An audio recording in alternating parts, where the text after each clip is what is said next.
SeniorLivingGuide.com podcast discusses topics which are relevant to the everyday lives of seniors and their caregivers. We are joined by experts who share their knowledge on a variety of issues. SeniorLivingGuide.com podcast offers solutions and resources to create the best quality of life as we age. And now, let's welcome your host, Darleen Mahoney. SeniorLivingGuide.com is the most comprehensive online resource for seniors and their caregivers. We provide details on senior living communities to include retirement, assisted living, independent living, skilled nursing, memory care, as well as senior resources, home and healthcare solutions, all in one easy-to-navigate website, allowing you to decide which best fits your needs and connect you directly in one easy step. Visit us online at SeniorLivingGuide.com and start your search today. And I would like to express our gratitude to our podcast sponsors, Transmed Care Long Distance Medical Transportation and GoGo Grandparent.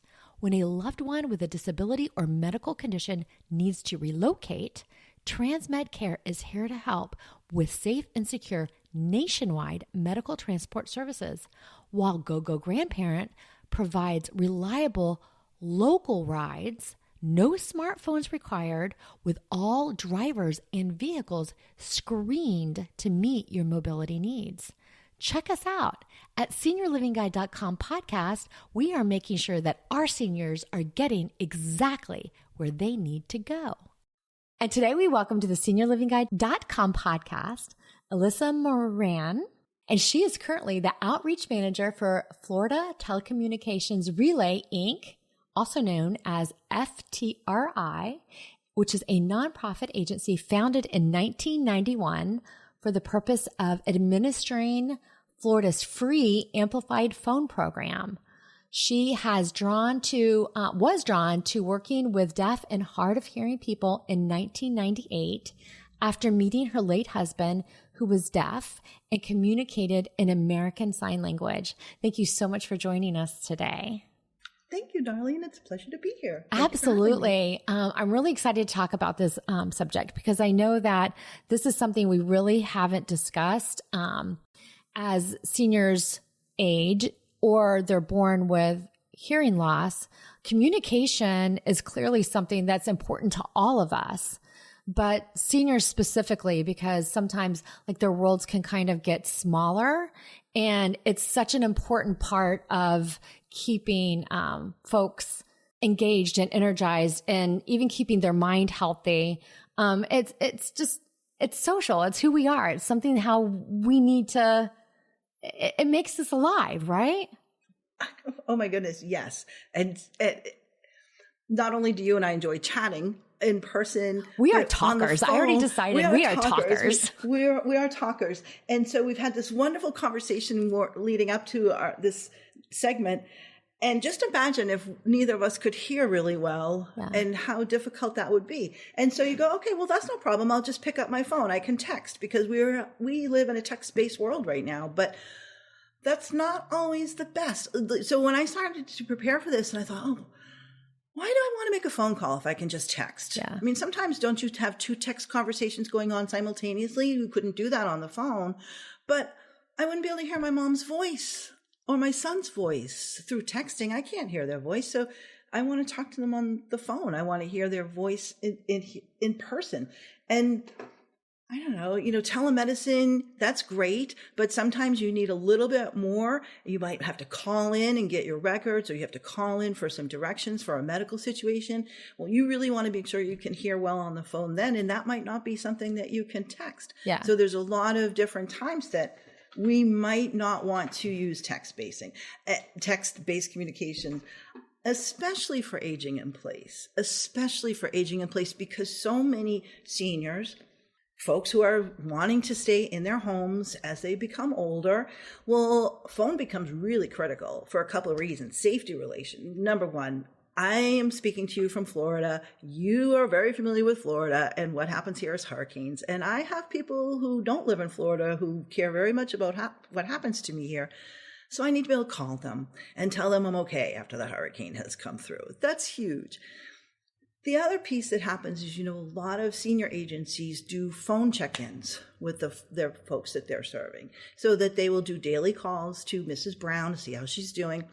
Well, when Mrs. Brown doesn't answer the phone, that becomes a little bit of a problem. And that's the same for if it's an in-home care person that's showing up at Mrs. Brown's home also to provide some support.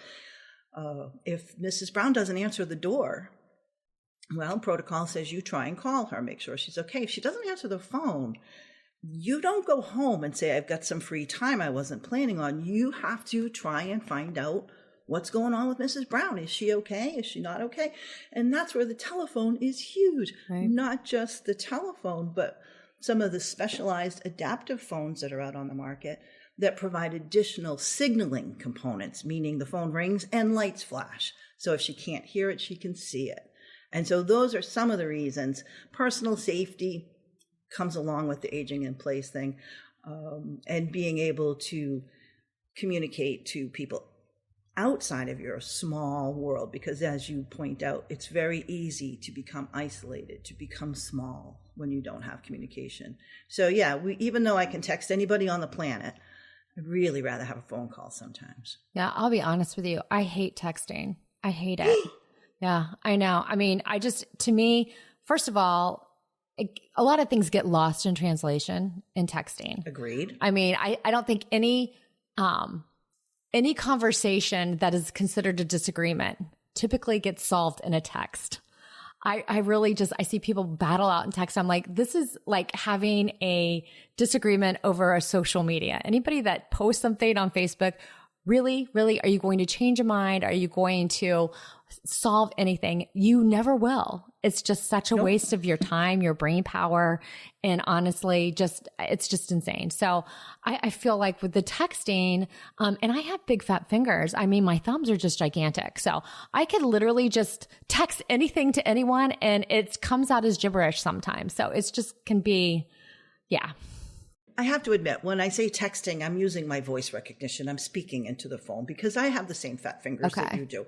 And so I totally get it. And if I can't speak to text into the phone, then I'm annoyed because now I have to make my fat fingers do the walking and they don't love to do it. So I hear you on that. And you've absolutely hit the nail on the head with important conversations should never be done by text. Emotionally charged conversations, no, because you can't hear the emotion, you can't hear somebody's apologetic tone, or you can't hear their challenging tone. If you needed to hear that, you don't hear any of that.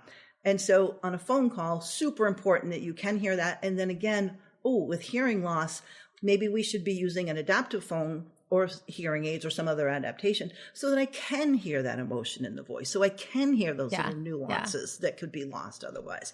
So absolutely.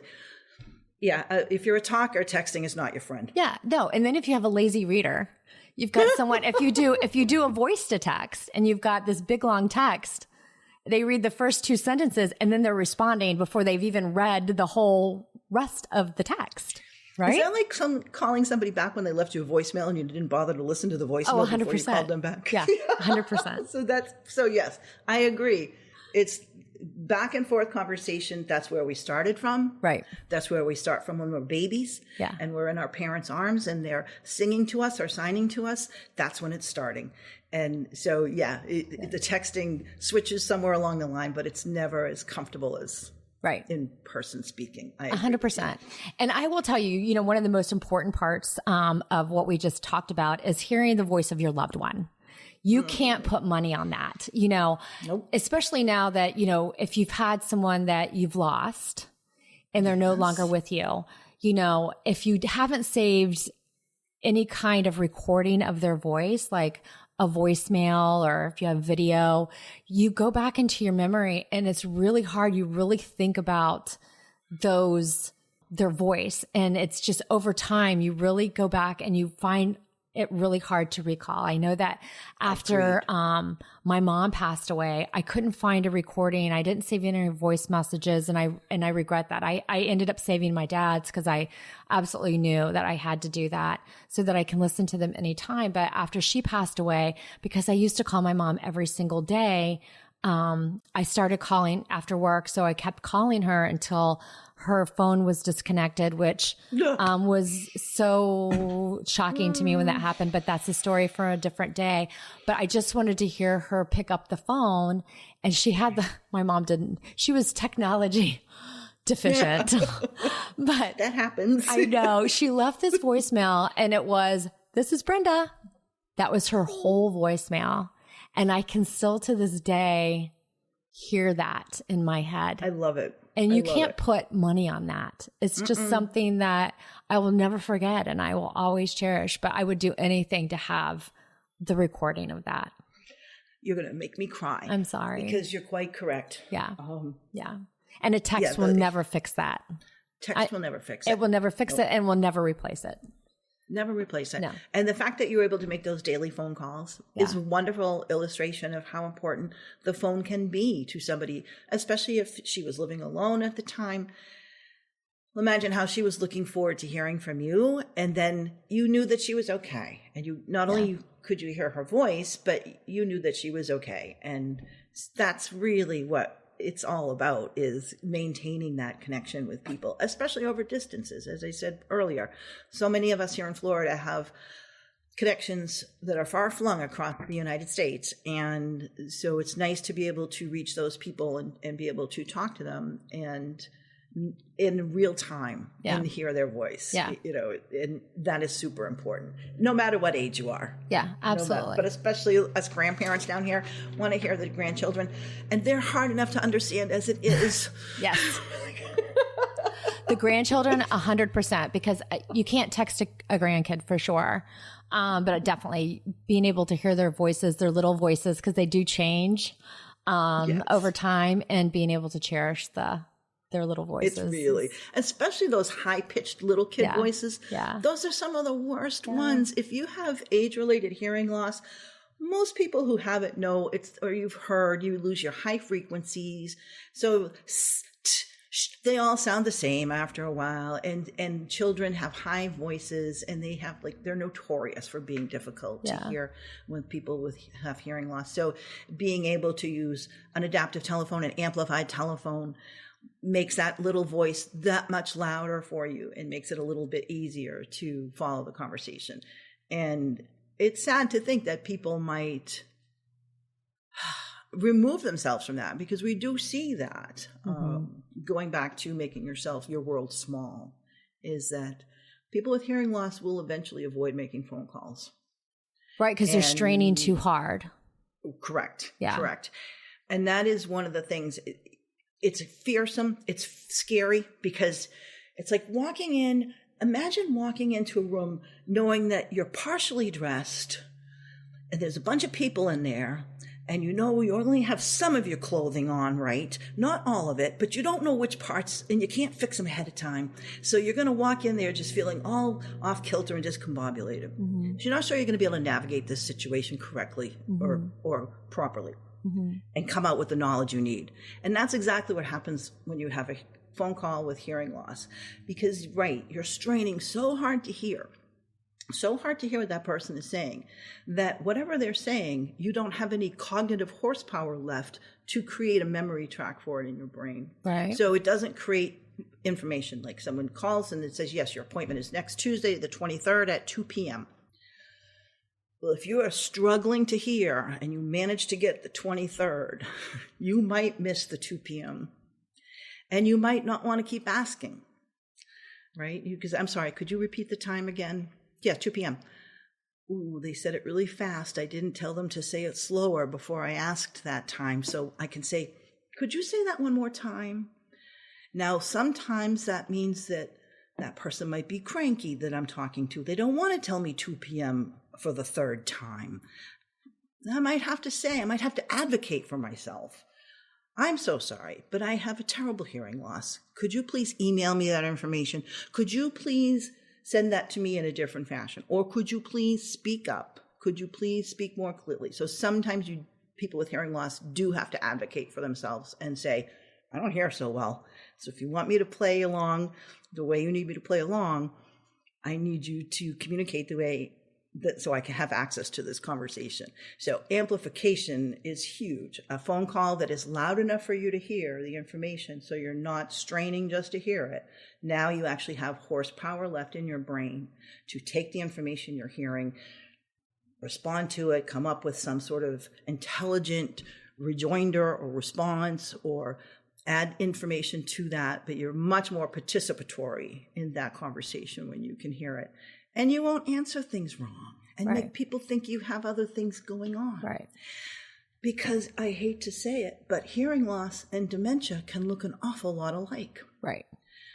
And so a lot of times people are struggling with hearing loss. You might ask them what time it is, and you might hear back, it's 72 degrees outside.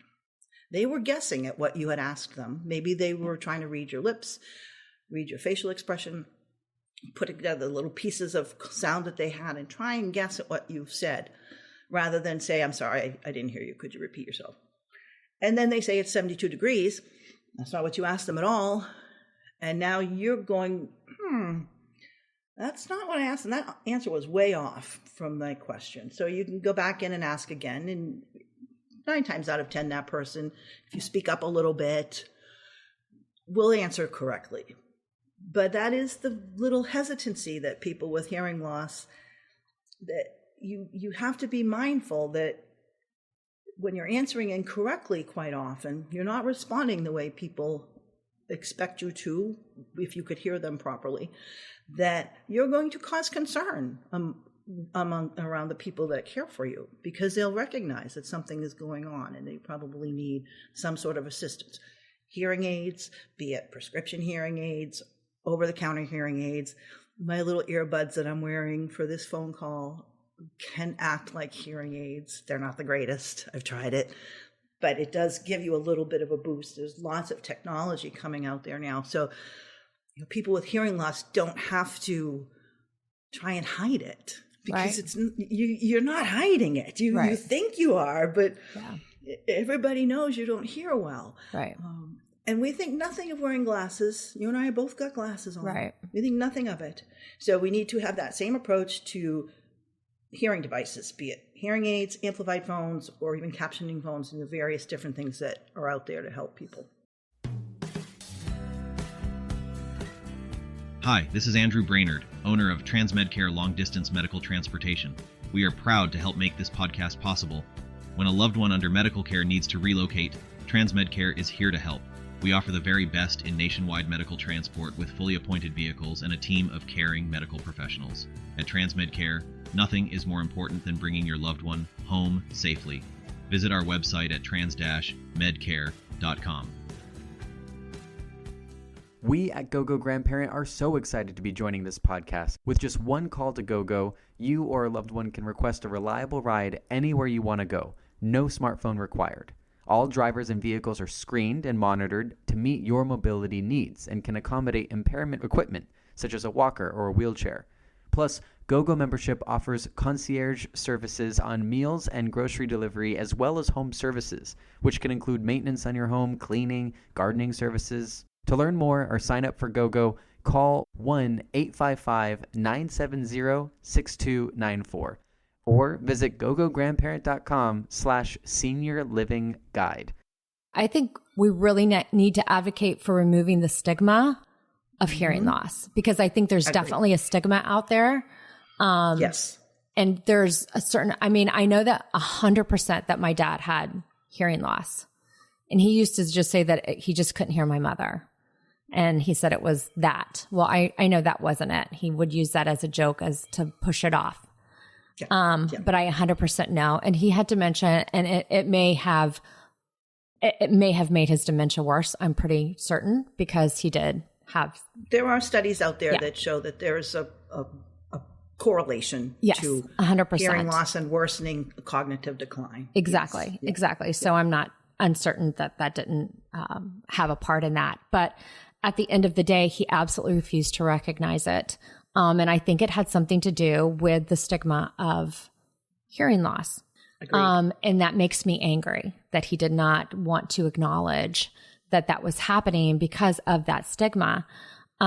Because there is 100% for just hearing aids, there is some affordability to it. So it's not that there's a gigantic cost, and they're tiny.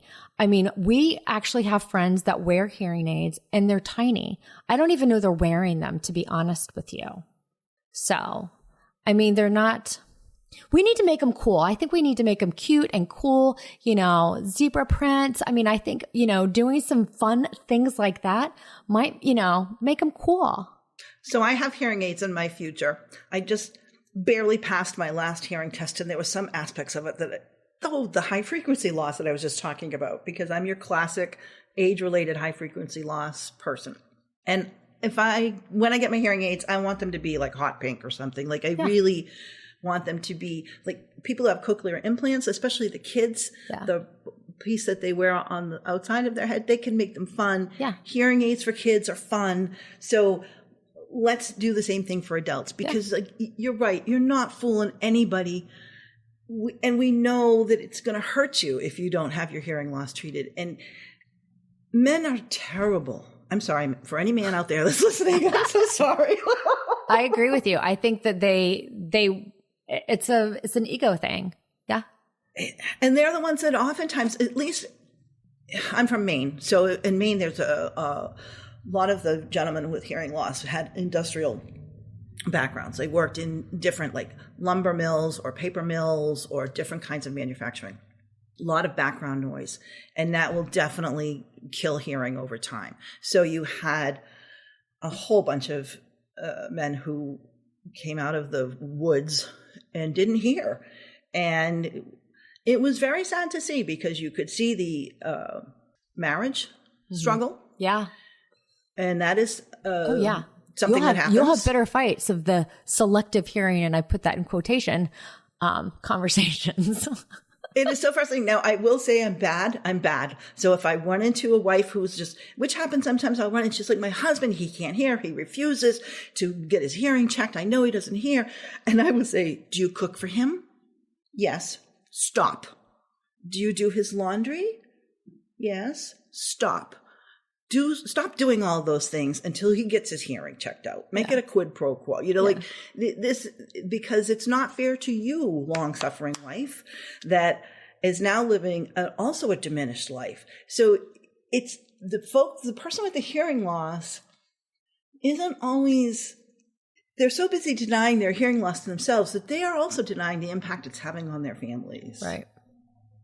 And it can be difficult. So that is something to keep in mind, that your pride of not wanting to admit that you have a hearing loss could cause harm in your family. Yeah, absolutely. And that's something to just keep in mind. Whereas you'd be welcome with open arms into the hearing loss community, because there's a lot of us. Yeah. There's a lot of us. Yeah. And there's stuff out there now to make it more easy to navigate this world with hearing loss than there ever used to be. Absolutely. So absolutely. No, and I hate the idea that, you risk the isolation. You make your world smaller. It affects your family life. I mean, definitely with your spouse, but also with your children, your grandchildren, going out to dinner. If you're not, I was just going to say, if you're not, you're sitting with your friends, your peers, and you're missing parts of conversation. And I can see it sometimes when you're sitting at a table and someone is not hearing, they're thinking about different things and they're not engaging. And it's sad to see, because you try to pull them in and they're just not, they've missed half of the conversation. They can't. I mean, you can try to pull them in, but unless they can pull something out of their pocket and pop it in their ears, then nothing's going to change. Your desire for them to hear better doesn't make them hear better. Right. That's really the real struggle, is that they have to also have that desire to hear better and take steps, be it purchasing hearing aids. You're right. Those are expensive. And so it's not an option for everybody. The over-the-counter, the OTC hearing aids that are available without prescription, some people find those super helpful. Some audiologists and some hearing aid specialists. It's interesting, in that community of providers, there's mixed feelings about the OTC hearing aids. Some of them are violently opposed to that. And I understand from an audiologist perspective, if you have problems hearing, you should get that checked out to make sure you don't have a tumor, to make sure you don't have something else going on that isn't just a hearing aid solution situation, that you want to rule out some other medical thing. So the complaint that hearing instrument providers, audiologists have is that people who will just go to CVS and pick up a pair of over-the-counter things will walk around with some medical episode about to happen and be unaware. Right. That's an invalid point. That's like going to get readers your whole life and never having your eyes checked. Right. You kind of want to have your eyes checked to make sure you don't have your eyes checked. And then when the guy says, yeah, you just need readers, you're like, great, okay. Yeah. But so you really do need to work with a hearing instrument specialist, or like I said, even the AirPods, even headphones. So many times you might see somebody, especially on a cell phone, where they put the call on speaker. I need to call somebody. I'm going to put it on speaker. Why are you putting that on speaker? Now the whole world can hear it. Well, I need it in both ears. If I hold it up to one side, I need it in both ears. Well, then put on some headphones. Yeah. Put on some headphones. Yeah. And that will at least help. And those you can get cheap enough that it's not a financial burden. Because the hearing aids, if you get Bluetooth streaming hearing aids, which is the best that you can do, so your calls go directly to your ears. Yeah. That's the best you can do. But not everybody can afford that. So there are programs out there that try to fill in the gaps as much as possible, including the one that I work with. So there are things out there for people. But there are state programs, right?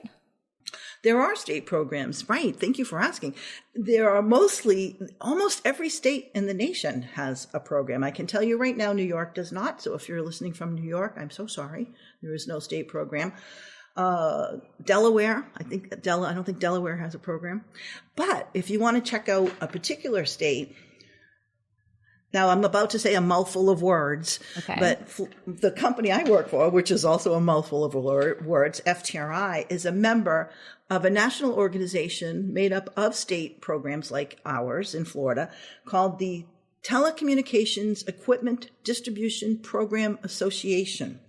You will not be the least bit surprised that we abbreviate that to TEDPA, TEDPA. So TEDPA.com is a website where people can go and they can look up their specific state program and get the contact information. And some states allow you to apply right online. Florida is one of them. Not many, because there are state programs, so they can tend to be a little bit behind. We try and run ours more like a little store in terms of the customer journey. But most of these programs can be accessed online, and they provide a variety of things. Some of them provide even way more than what the state of Florida has to offer, which is sad, but it is our current situation. The biggest thing is wireless. So cell phones, smartphones, tablets can be made available. Some of them have income components, meaning you might have to be at a certain federal poverty level. Many states work with 220% in order to get free equipment. Every state runs its own program. So you don't look up the rules for Illinois, for example, and say, oh, great, we're going to assume that applies in Texas. No, every state runs it differently. So that would be the place to learn which state program you want to go to. Okay. But again, amplified phones are the biggest, easiest thing that you can almost see the tears in their eyes when they pick that phone up and they can actually hear on it and have access to the conversation. Now, sometimes hearing loss gets to the point where amplification is not sufficient. Okay. So if you think in terms of the five senses, communication, you hear it? Yes. Can you taste it? Nope. Can you smell it? Mm-mm. Can you see it? Yes, if it's written. It's a text-based communication. Can I feel it? If it's Braille and I can read Braille, then yes, I can feel communication. Most people do not. So most of our accommodations fall along the lines of either being amplification, make it louder so it's easier to hear, or make it text-based so I can read it. And that would be your captioning phone. Okay. And people see those advertised on television. That's a federal program that provides free CapTel phones, clear captions, and caption call phones. And those phones produce captions just like it sounds. So if you and I were having a conversation and I had a caption phone, everything that you say is showing up on a nice big screen in front of me. I am hearing it also. And I am hearing it in the handset, and it has like 40 decibels of amplification. So there is some amplification. But for the most part, I'm going to be relying on the text. Now, that is super helpful because you can save the text on that phone. So if you were calling, say you're calling the doctor. Remember, I was at the beginning of the conversation talking about, I'm going for surgery. So there's a bunch of persnickety instructions I have to follow, when I can eat, what I have to do, all this prep I have to take, whatever. Well, wouldn't that be helpful to have that all written down because you just made a phone call and it all got transcribed? Yeah. Wow. Yeah. Wow. Now, remember what I said about horsepower and trying to remember stuff? And I forgot my pen. I don't know where it is. I can't write anything down. I don't have to. It's now all on this phone screen. I'm saving it. Wonderful. The other one that people really have fits over, I need to call Xfinity customer support. Or I need to call... I see where this is going. Right? Yes. And so I am probably going to call, my call is probably going to go someplace where the person answering is going to have an accent. When you have hearing loss, accents can be really tough. They can be really tough. And so much like going to the, Netflix, or you turn on the subtitles because you don't understand that British accent or that whatever goodness. accent. Some of those British shows are amazing, but I'm like literally going, I don't understand what they're saying. Yeah. What are they saying? Scottish Captioning sometimes is the worst that kills me. Yes.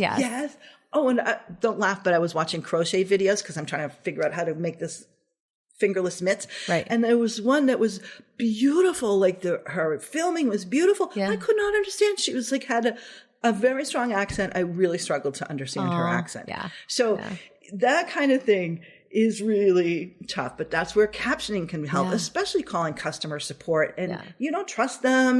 What are they saying they're going to do? Yeah. Well, now all their promises are in writing right here on your caption screen. So that is a wonderful, wonderful device. The relay service is a free service, and that takes the written word and turns it into the spoken word or vice versa. So you have that going on. That is usually done now by computers. In the old days, it was actually a typist, a cart typist, stenographer who would listen to the call and type. But now that's all done AI. Right. Computer generated, which is nice because no one's listening in on your phone calls. Right. And sometimes people freak out about relay service, the operator. What are they going to talk about over dinner tonight? They are not talking about your phone call. I can assure you 100%. That's yeah. And now, and that's for spoken language users.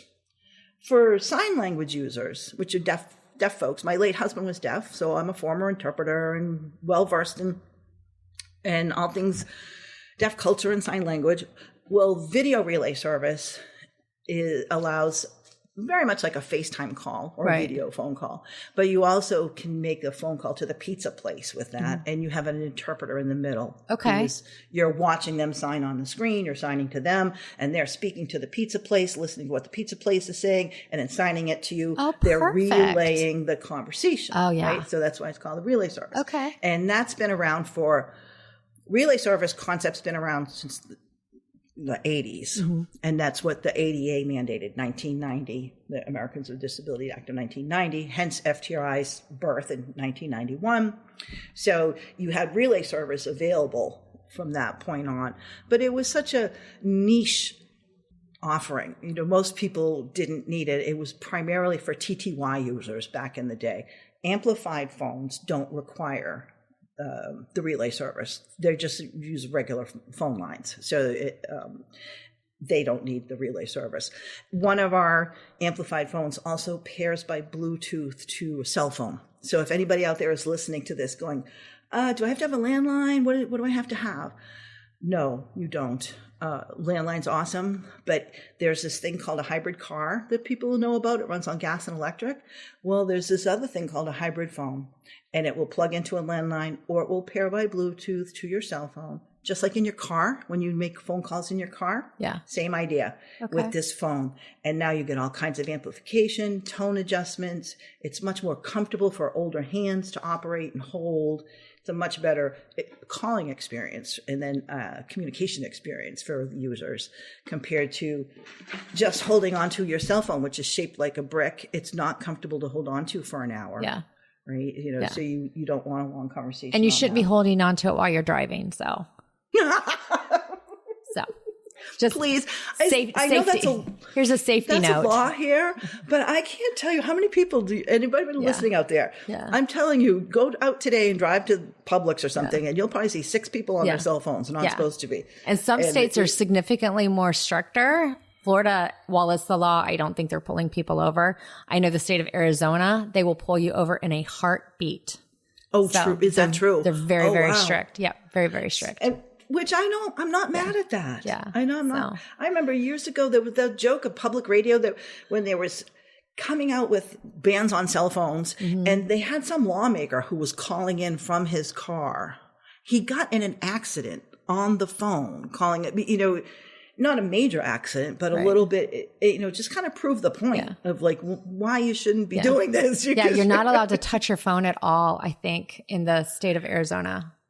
I think Connecticut's like that. Or you're not allowed to hold it. You might be able to touch it, but no, I don't think you're allowed to touch it. Hands-free, like hands-free calling, they say, Yeah. which is fine if you use your voice recognition, you know, and tell your phone to call mom. But the texting and driving is bad. Yeah. Even calling and driving can be bad. You just want to be paying attention, and it's hard to pay attention when the person you're talking to is not in the car with you. Exactly. You know, it is hard. Yeah. You save those for long, boring highway stretches when there's not a car in sight.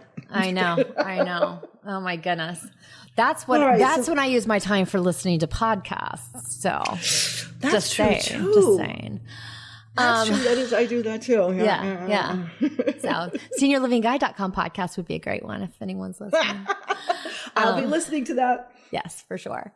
All right. So I will tell you, we're going to go ahead and include the link for TEDPA.com in the description. So anyone that heard that, you can click on it right there. You don't have to go to your search engine to do that. And we'll do that also for the Florida program for FTRI. So that will be linked in there as well. So you don't have to do any additional Google Bing searches. It'll be available to you in the description on whatever app you are choosing to listen to this podcast on.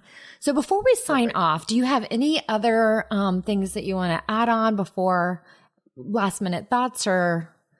Actually, yes. I didn't spend a lot of time talking about the Florida program. Okay. So I just want to emphasize that it is a statewide program. Yeah. We serve all people in Florida. Our program does not take into consideration income or insurance. So if you apply to get a phone from us, here are the qualifications. You have to be over the age of 3. You have to have a hearing loss or speech disorder, because we also provide some devices for people with speech disability. You have to be a Florida resident. Okay. That's it. And that's it. That's amazing. And that's amazing. That's Florida's program. And once you have completed an application form, we'll ask name, address, we'll send phones directly to you. Okay. So you can apply online. You can do the whole process on our website, and we'll ship the phone directly to you. And then you can always call customer care for support with your device. And when I say phone, it might be the captioning tablet. It could be the amplified phone. It could be the cell phone amplifier. It could be the flashing ring signaler, whichever device it is that is going to help you make your phone calls. Okay. We don't care about income. We don't care. We just want to see your driver's license to verify you're a Florida resident. No driver's license, we'll take a voter ID card or a state ID. Okay. Well, thank you for joining us today on this podcast, the SeniorLivingGuide.com podcast. We have absolutely enjoyed having Elissa on this podcast. It's been an amazing podcast. If you enjoyed this podcast, please check us out on anywhere you enjoy podcasts. We are SeniorLivingGuide.com podcast. Thank you for listening.